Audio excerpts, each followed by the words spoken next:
चलिए स्टूडेंट्स, तो नेक्स्ट हम टॉपिक देखते हैं कॉम्बिनेशन ऑफ रेजिस्टेंस यानी कि प्रतिरोधों का संयोजन। अब ये जो टॉपिक है, अगर आप देखेंगे तो जो आपको नया जो बोर्ड का जो शीट मिला है उसके हिसाब से इस टॉपिक को हटा दिया गया है, लेकिन फिर भी हम जो है थोड़ा बहुत इस टॉपिक को पढ़ लेंगे ताकि जो हम आने वाले जो आगे जो टॉपिक्स होंगे उनको समझने में हमें आसानी हो। तो देखो ये क्या होता है, दो तरह के संयोजन होते हैं। अभी हटाया इसलिए गया है क्योंकि वो मान के चल रहे हैं कि आपने जो है 10th क्लास के अंदर इस चीज को ऑलरेडी स्टडी कर रखा है। तो देखो, इससे पहले हम संधारित्र यानी कि कैपेसिटर्स का जो कॉम्बिनेशन है, संयोजन है, उसको हम पढ़ चुके हैं। तो इस तरह से यहाँ पर भी दो कॉम्बिनेशंस होते हैं। पहला कॉम्बिनेशन कौन सा होता है? सीरीज यानी कि श्रेणी क्रम संयोजन, ठीक है। और दूसरा क्या होता है?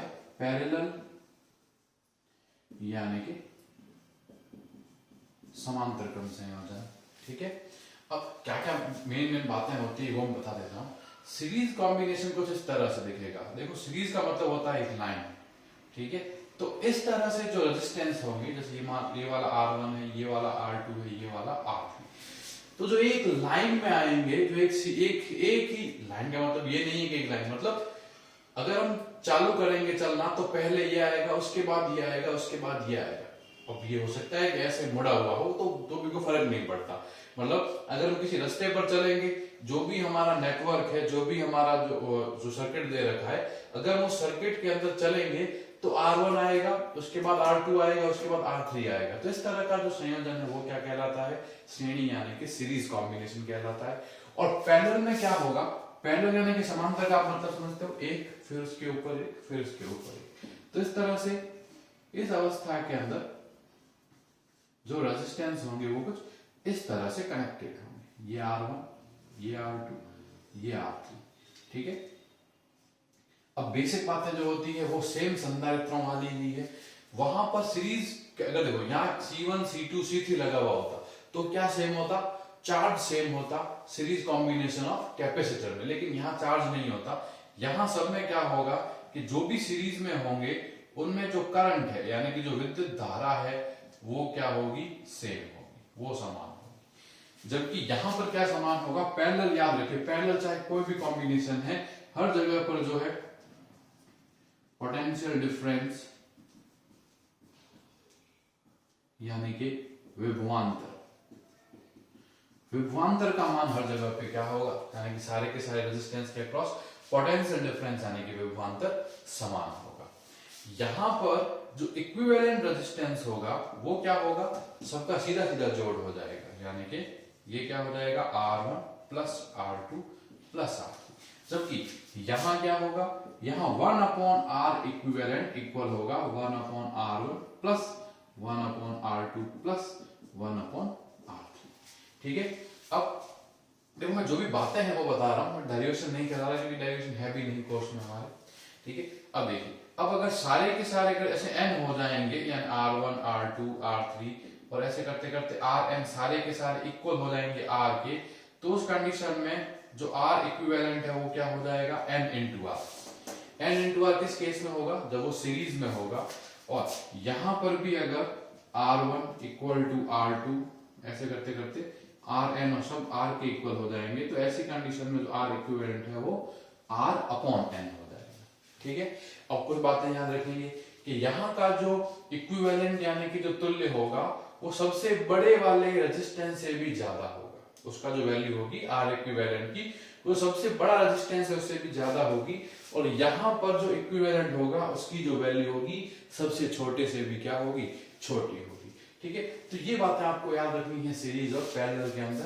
पैरेलल के अंदर अगर दो का पैरेलल निकालना हो, ठीक है, यानी कि R1 पैरेलल हो R2 के, तो R इक्विवेलेंट में डायरेक्ट फॉर्मूला याद रखते हैं R1 R2 upon R1 plus R2, ठीक है। तो इस तरह से ये सीरीज कॉम्बिनेशन और सीरीज और पैरेलल कॉम्बिनेशन क्या होता है? रेजिस्टेंस के लिए वर्क करता है।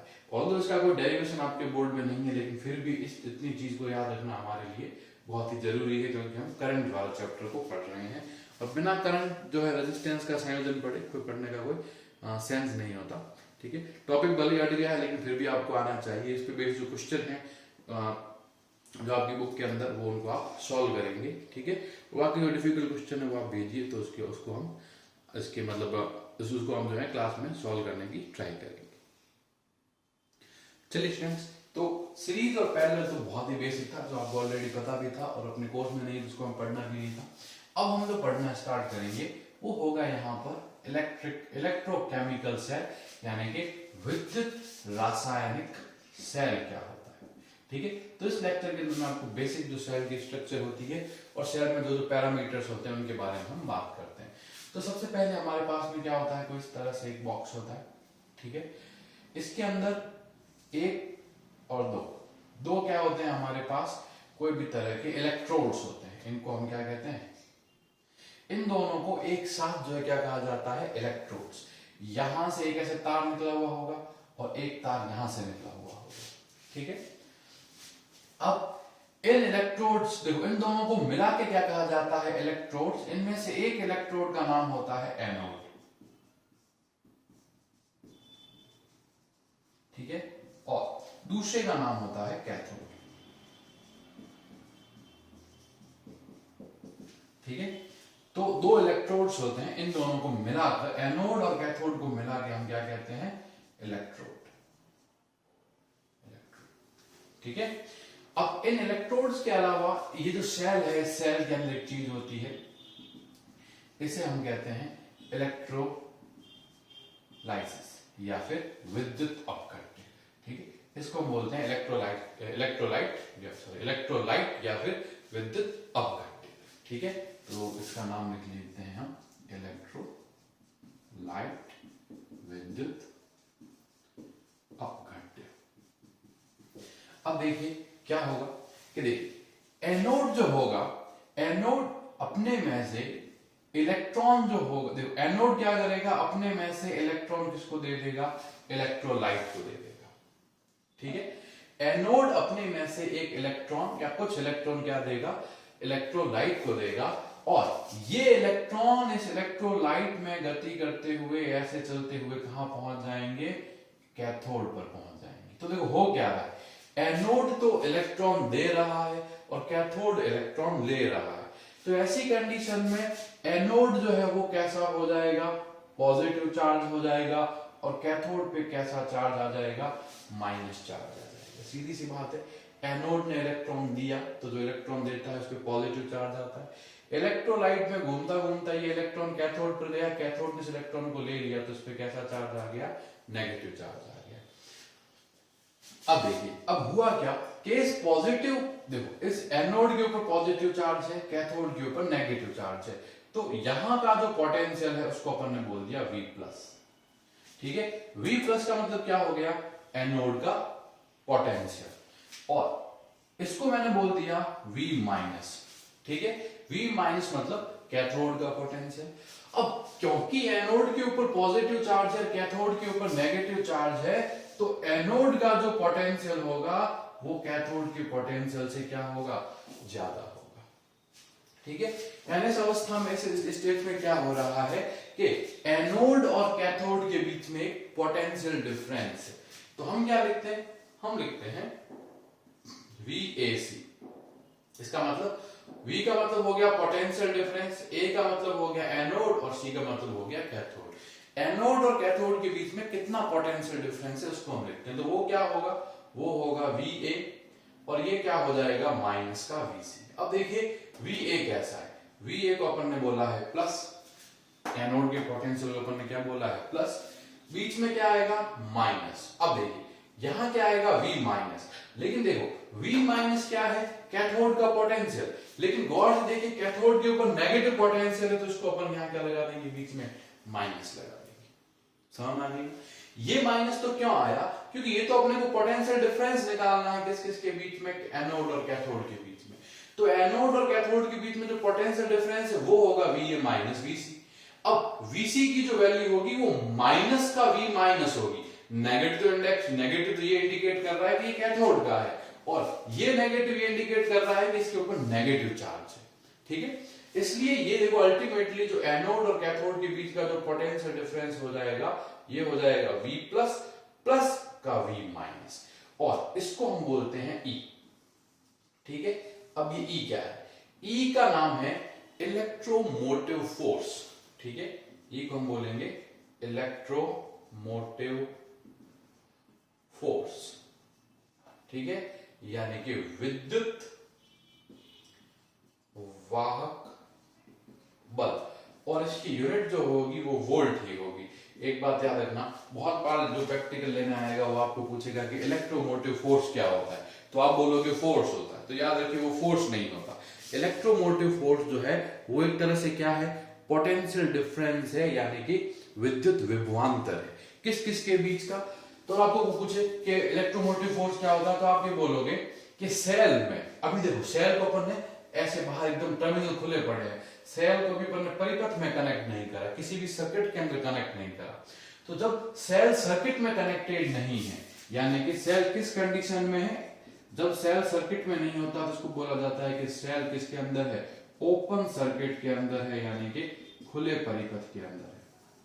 तो गौर से सुनिए, जब सेल ओपन सर्किट कंडीशन में होता है तो सेल के एनोड और कैथोड टर्मिनल, यानी कि जब सेल खुले परिपथ में होता है तो सेल के एनोड और कैथोड जो टर्मिनल्स होते हैं उनके बीच का विभवांतर क्या कहलाता है? इलेक्ट्रोमोटिव फोर्स, यानी कि विद्युत वाहक बल कहलाता है, ठीक है। तो आप इतना याद रखेंगे कि जब सेल ओपन सर्किटेड कंडीशन में हो, यानी कि खुले परिपथ की अवस्था में हो, तो ऐसी अवस्था में सेल के एनोड और कैथोड के बीच का जो पोटेंशियल डिफरेंस होगा, यानी विद्युत विभवांतर होगा, वो क्या कहलाएगा? इलेक्ट्रोमोटिव फोर्स, यानी कि विद्युत वाहक बल कहलाएगा, ठीक है। यानी हमें क्या पता चला कि अगर हम सेल को ढंग से देखें तो सेल में एक चीज तो क्या हो गई? एक चीज तो हो गई इस तरह से इलेक्ट्रोमोटिव फोर्स ई, ठीक है। ये हमारी होगी प्लस मतलब एनोड, और ये होगी माइनस मतलब कैथोड। अब क्या होगा? देखिए, ये जो विद्युत अपघट्य है, विद्युत अपघट्य के अंदर क्या होते हैं? आयन होते हैं, ठीक है। तो अब ये इलेक्ट्रॉन, गौर से देखना, ये प्लस माइनस, बहुत सारे प्लस माइनस आयन होते हैं, जो इलेक्ट्रॉन्स नहीं होते, जो दूसरे आयन होते हैं, ठीक है। जब ये इलेक्ट्रॉन इन इलेक्ट्रोलाइट के अंदर मोशन करेगा, मोशन करके मतलब एनोड से कैथोड की तरफ जाएगा, तो जो इसको आयन्स मिलेंगे उन आयन से क्या होती जाएगी? इसकी टक्कर होती जाएगी। और जब ये टक्कर होगी इन आयनों की इलेक्ट्रॉन के साथ, तो इलेक्ट्रॉन को जाने के अंदर क्या उत्पन्न होगी? बाधा उत्पन्न होगी। यानी इलेक्ट्रॉन जब एनोड से कैथोड में जाएगा तो जो इलेक्ट्रोलाइट है उसके जो आयन है वो इलेक्ट्रॉन को फ्लो को क्या करेंगे? अपोज करेंगे। तो जो फ्लो को अपोज किया जा रहा है, प्रवाह को जो है उसका विरोध किया जा रहा है, तो ये चीज क्या कहलाती है? रेजिस्टेंस कहलाती है। देखो, फ्लो होने वाली चीज कौन सी है यहाँ पे? इलेक्ट्रॉन। इलेक्ट्रॉन फ्लो क्यों नहीं हो पा रहा आसानी से? क्योंकि यहाँ पे क्या है? आयन से, आयन से इसकी क्या हो रही है? टक्कर हो रही है। तो इन टक्करों के कारण इलेक्ट्रॉन की फ्लो के अंदर क्या आ जाती है? अपोज होता है इलेक्ट्रॉन के फ्लो का, यानी कि इलेक्ट्रॉन का जो प्रवाह है उसका विरोध होता है। तो इस अपोज के कारण यहाँ पर एक क्या आ जाता है? एक रेजिस्टेंस आ जाता है, स्मॉल आर। और ये स्मॉल आर क्या कहलाता है? इंटरनल रेजिस्टेंस, यानी कि सेल का आंतरिक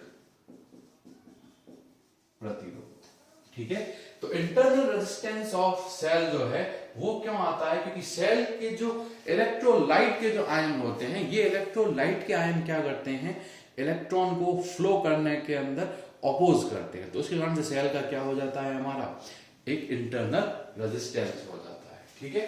तो अब देखो, अगर हम गौर देखेंगे ना, तो ये वाली जो पूरी स्ट्रक्चर बनाई हमने, उसके अंदर ये वाला कॉर्नर हो गया हमारा एनोड, और ये वाला कॉर्नर हमारा हो गया कैथोड। क्लियर? अब हम सेल को ऐसे नहीं बनाएंगे, अब हम सेल को डायरेक्ट ऐसे बनाएंगे। सेल में दो चीजें होगी, एक होगा इलेक्ट्रोमोटिव फोर्स यानी कि ईएमएफ, और एक क्या होगा हमारा? इंटरनल रेजिस्टेंस यानी कि आंतरिक प्रतिरोध। तो स्टूडेंट्स, अभी तक जो है हमने सेल में क्या क्या देखा कि सेल का ईएमएफ क्या होता है और इंटरनल रेजिस्टेंस क्या होता है। अब जो लास्ट चीज है सेल के अंदर बेसिक डेफिनेशंस में, वो आती है इसकी टर्मिनल वोल्टेज, यानी कि सेल की टर्मिनल वोल्ट। तो देखो, अभी तक क्या देखा हमने कि ये सेल को हम ऐसे बना सकते हैं, ये एक एनोड वाला पार्ट होगा और एक कैथोड वाला पार्ट होगा। अभी ये सेल अगर सिर्फ ऐसे है, ठीक है, ये इसका ईएमएफ हो गया ई, ठीक है। तो सेल के एनोड और कैथोड के बीच का जो पोटेंशियल डिफरेंस डिस्टेंस VAC, ये किसके इक्वल होता है? E के इक्वल होता है। कब? जब सेल किसके अंदर है? ओपन सर्किट के अंदर। समझ में आ गई? अब देखिए, अगर हम इस सेल को, देखो सेल को हम क्या कर दें? क्लोज सर्किट से कनेक्ट कर दें। ये कोई भी नेटवर्क है, ये किसी नेटवर्क के अंदर हमने क्या कर दिया? ऐसे कनेक्ट कर दिया। अब पहले जब ये ओपन था तो उसमें से सेल में से कोई भी करंट का फ्लो नहीं हो रहा था। तो अब क्या होगा कि देखो, अब अगर सेल में से इस तरह से आई करंट का फ्लो होगा, मतलब सेल में से ऐसे अगर करंट जा रहा है, तो अब अगर आप इसको VAC निकालोगे, मतलब एनोड और कैथोड के बीच का पोटेंशियल डिफरेंस निकालोगे, तो इसकी वैल्यू आएगी students E minus I into R. गौर से देख लीजिए, कब? जब सेल के प्लस वाले टर्मिनल से करंट बाहर निकल रहा है, फिर ऐसे घूम के वापस यहां पे जो है आई आ रहा है, तो ऐसी कंडीशन में A और C के बीच का जो पोटेंशियल डिफरेंस है वो क्या हो जाता है? E माइनस आई आर हो जाता है। ठीक है, यानी इसका मतलब ये जो वोल्टेज है ना, ये क्या हो गया? E से छोटा हो गया, क्योंकि E में से I इंटू आर क्या हो गया? कम हो गया। तो अगर आपको पूछा जाए कि टर्मिनल वोल्टेज क्या होती है, तो जब सेल को किसी सर्किट के अंदर कनेक्ट किया जाता है, या फिर सेल ओपन सर्किट की जगह कैसा हो जाए? क्लोज सर्किट कंडीशन में आ जाए, यानी खुले परिपथ की जगह किस में आ जाए? बंद परिपथ में आ जाए। तो बंद परिपथ में सेल के किनारों पर उत्पन्न विभवांतर, यानी कि potential difference across cell in close circuited condition is known as terminal voltage of cell. ये चीज जो है, ये क्या है? EMF है, जबकि ये जो चीज, इसको हम क्या कहते हैं? टर्मिनल वोल्टेज, यानी कि टर्मिनल वोल्टता कहते हैं। क्लियर हुई ना ये चीज? तो क्लोज सर्किट के अंदर ये ऐसी चीज होगी। ठीक है, अब देखिए, कई बार क्या होता है ना कि करंट, देखो करंट अगर ऐसे जाएगा तो कोई दिक्कत नहीं है, E माइनस आई आर होगा, लेकिन ये सेल है हमारा, ये R, ये यहाँ पे कोई नेटवर्क है, ये जरूरी नेटवर्क है, नेटवर्क में सब कुछ हो सकता है, दूसरी बैटरीज हो सकती है। अब यहां पर ये करंट ऐसे आ रहा है, ये C है। अब देखो, अब अगर ये वाला करंट प्लस वाले से निकलने के बजाय प्लस वाले के अंदर की तरफ आ रहा है, तो ऐसी कंडीशन में जो हमारा VAC जो है वो हो जाता है E प्लस आई आर हो जाएगा। याद रखेंगे, प्लस वाले से निकलेगा इन जनरल तो उसको हम क्या बोलेंगे? E माइनस आई आर, और प्लस वाले में एंटर करके इसको हम क्या बोलेंगे? E plus I R. मतलब A और C के बीच की वैल्यू क्या हो जाएगी? E प्लस आई आर हो जाएगी। यानी इसका मतलब क्या है कि यहां पर जो टर्मिनल वोल्टता है वो EMF से ज्यादा हो गई। अब देखो, जब भी टर्मिनल वोल्टता की वैल्यू, टर्मिनल वोल्टेज की value E minus I R होता है ना, तो सेल जो है वो हमारा डिस्चार्जिंग की कंडीशन में होता है, यानी कि सेल जो है वो क्या हो रहा है? हमारा डिस्चार्ज हो रहा है, यानी कि अनावेशित हो रहा है। लेकिन जब भी टर्मिनल वोल्टेज की value E plus I R होगी, तो सेल जो होगा हमारा चार्जिंग की कंडीशन में आ जाएगा, यानी कि आवेशन की स्थिति में आ जाएगा। ठीक है, तो ये सब बातें आपको याद रखनी है सेल की जो टर्मिनोलॉजी होती है उसके अंदर। ठीक है, यानी कि सेल के, अगर सेल को हमने कोई भी सर्किट से कनेक्ट नहीं कर रखा तो वो क्या होगा? ओपन सर्किट में होगा, और ओपन सर्किट में जो पोटेंशियल डिफरेंस है उसको हम क्या बोलते हैं? EMF। लेकिन सेल को अगर हमने किसी सर्किट में कनेक्ट कर दिया और आई करंट उसमें से फ्लो हो रहा है, तो VAC की वैल्यू या तो E माइनस आई आर होगी या E प्लस आई आर होगी। ये किस पर डिपेंड करेगा? कि करंट प्लस वाले से निकल रहा है, प्लस वाले में एंटर कर रहा है। जब E माइनस आई आर होगा तो डिस्चार्जिंग की कंडीशन होगी, और E प्लस आई आर होगा तो चार्जिंग की कंडीशन होगी। ये बहुत इंपॉर्टेंट चीजें हैं, ये आप इतना याद रखिए। इसके बाद जो है सेलों का भी जो संयोजन है जो कि इंपॉर्टेंट है, श्रेणी क्रम, समांतर क्रम, यानी कि सीरीज और पैरेलल, वो हम नेक्स्ट लेक्चर में स्टार्ट करते हैं। तो यहाँ तक जो है पढ़ा है मैंने, आप उसको पढ़िए। ठीक है, और इसके नोट जो है मैंने आपको भेज दिए हैं, तो आप उनको पढ़ते जाइए। ठीक है, तो आज का लेक्चर यहीं ओवर करते हैं, इसके बाद नेक्स्ट लेक्चर से कल स्टार्ट